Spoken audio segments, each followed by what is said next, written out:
ಶ್ರೀಗುರುಗಣಾಧಿಪತಯೇ ನಮಃ.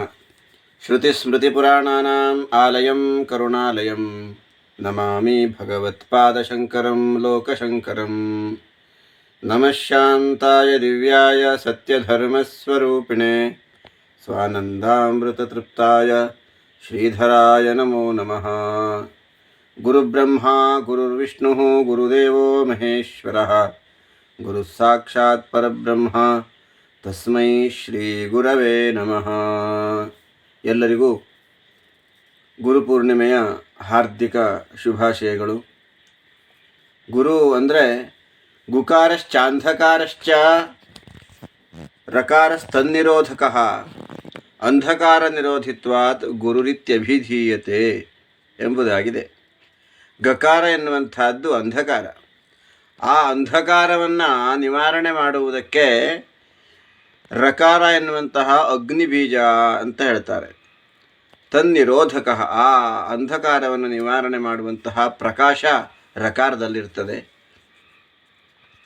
ಅಂಧಕಾರವನ್ನು ನಿವಾರಣೆ ಮಾಡುವುದರಿಂದಾಗಿ ಗುರು ಎಂಬುದಾಗಿ ಕರೆದಿದ್ದಾರೆ ಅಂತ. ಗುರು ಅಂದರೆ ಎಲ್ಲದಕ್ಕಿಂತಲೂ ದೊಡ್ಡದು ಎನ್ನುವಂತಹದ್ದು, ಶ್ರೇಷ್ಠವಾದಂತಹದ್ದು ಎನ್ನುವಂತಹ ಒಂದು ಅರ್ಥವನ್ನು ನೀಡ್ತದೆ.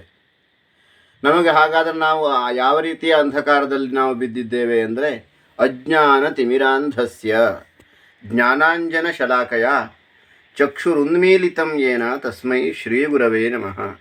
ನಾವು ಅಜ್ಞಾನ, ತಿಳುವಳಿಕೆ ಇಲ್ಲದೆ ಇರುವಂತಹ ಒಂದು ಕತ್ತಲೆಯಿಂದ ನಾವು ಅಂಧರಾಗಿದ್ದೇವೆ. ಕತ್ತಲಲ್ಲಿ ನಮಗೇನೂ ಕಾಣುವುದಿಲ್ಲ. ಆ ರೀತಿಯಲ್ಲಿ ಅಜ್ಞಾನ ಎನ್ನುವಂಥದ್ದು ನಮ್ಮಲ್ಲಿ ಮುಸುಕಿರ್ತದೆ. ಅಂತಹ ಅಜ್ಞಾನವನ್ನು ಜ್ಞಾನಾಂಜನ ಶಲಾಕಯ, ಜ್ಞಾನಾಂಜನದಿಂದ ನಮ್ಮನ್ನು, ಕಣ್ಣನ್ನು ತೆರೆಸಿ ಬೆಳಕನ್ನು ನೀಡಿ ನಮ್ಮನ್ನು ಸುಜ್ಞಾನದೆಡೆಗೆ ನಡೆಸಿ ಸನ್ಮಾರ್ಗವನ್ನು ತೋರುವಂಥವ ಗುರು. ಅಂತಹ ಗುರು ನಮ್ಮ ಶ್ರೀಧರರು, ಭಗವಾನ್ ಶಂಕರರು. ಹೀಗೆ ಪರಂಪರೆ ಎನ್ನುವಂಥದ್ದು, ಗುರು ಎನ್ನುವಂಥದ್ದು ಒಬ್ಬರಿಂದಲ್ಲ, ಅದು ಗುರು ಪರಂಪರೆ ಎನ್ನುವಂಥದ್ದು. ಹಾಗೆ ಗುರು ಪರಂಪರೆಯಲ್ಲಿ ಸನ್ಯಾಸಿಗಳಿಗೆ ಈ ಒಂದು ಕಾಲದಲ್ಲಿ, ಮಳೆಗಾಲದ ಅವಧಿಯಲ್ಲಿ ಸಂಚಾರಕ್ಕೆ ಕಷ್ಟ ಆಗ್ತದೆ. ಸಂಚಾರ ಎನ್ನುವಂಥದ್ದು ನಿಷೇಧವಾಗಿರ್ತದೆ.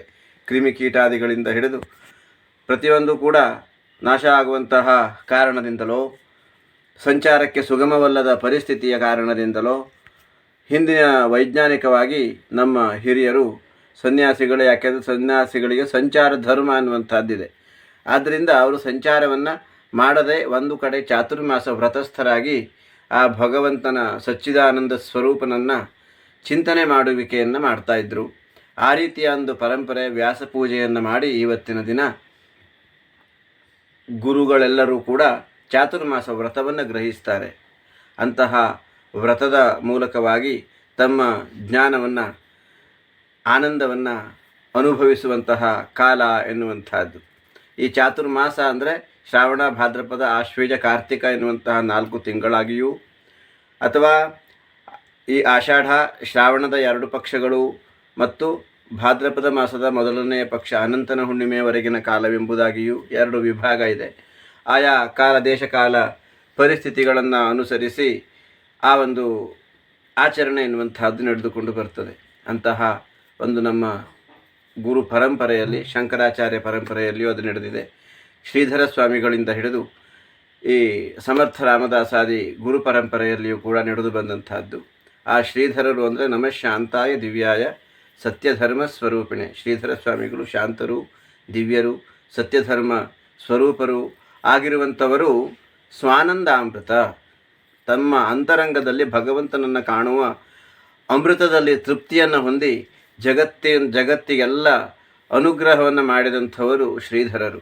ಅಂತಹ ಶ್ರೀಧರರು ಅವರೆಲ್ಲರಿಗೂ ಹೀಗೆ ಗುರು ಪರಂಪರೆಯಲ್ಲಿ ಬಂದಿರುವಂತಹ ಎಲ್ಲ ಗುರುಗಳಿಗೂ ನಮಿಸ್ತಾ, ಎಲ್ಲರಿಗೂ ಕೂಡ ಈ ಒಂದು ಗುರುಪೂರ್ಣಿಮೆಯ ಹಾರ್ದಿಕ ಶುಭಾಶಯಗಳು. ನಮೋ ನಮಃ. ಇದಲ್ಲದೆ ಪ್ರತಿ ಗುರುವಾರದಂದು ಶ್ರೀಧರ ಸ್ವಾಮಿಗಳ ಜೀವನ ಚರಿತ್ರೆಯ ಕಥಾಮೃತವನ್ನು ವಿಡಿಯೋದಲ್ಲಿ ಹೇಳಬೇಕು ಎನ್ನುವಂತಹ ಒಂದು ಆಸೆ ಬಂದಿದೆ. ಅದಕ್ಕೆ ಆ ಭಗವಂತನಾದಂತಹ ಶ್ರೀಧರರು ಶಕ್ತಿಯನ್ನು, ಆ ಒಂದು ಭಕ್ತಿಯನ್ನು ನೀಡಿ ನನ್ನನ್ನು ಅನುಗ್ರಹಿಸಲಿ ಎಂಬುದಾಗಿ ಶ್ರೀಧರರಲ್ಲಿ ಪ್ರಾರ್ಥಿಸ್ತಾ, ವೀಕ್ಷಕ ಬಂಧುಗಳು ಈ ಒಂದು ವಿಡಿಯೋಗಳನ್ನು ಹೆಚ್ಚು ಹೆಚ್ಚು ನೋಡಿ ಆ ಗುರುವಿನ ಅನುಗ್ರಹಕ್ಕೂ ನಿಮ್ಮೆಲ್ಲರ ಅನುಗ್ರಹ ನಮ್ಮ ಮೇಲೆ ಬೀಳುವುದಕ್ಕೂ ಕಾರಣೀಕರ್ತರಾಗಿ ಎಂಬುದಾಗಿ ಪ್ರಾರ್ಥನೆಯನ್ನು ಮಾಡಿಕೊಡ್ತೇನೆ.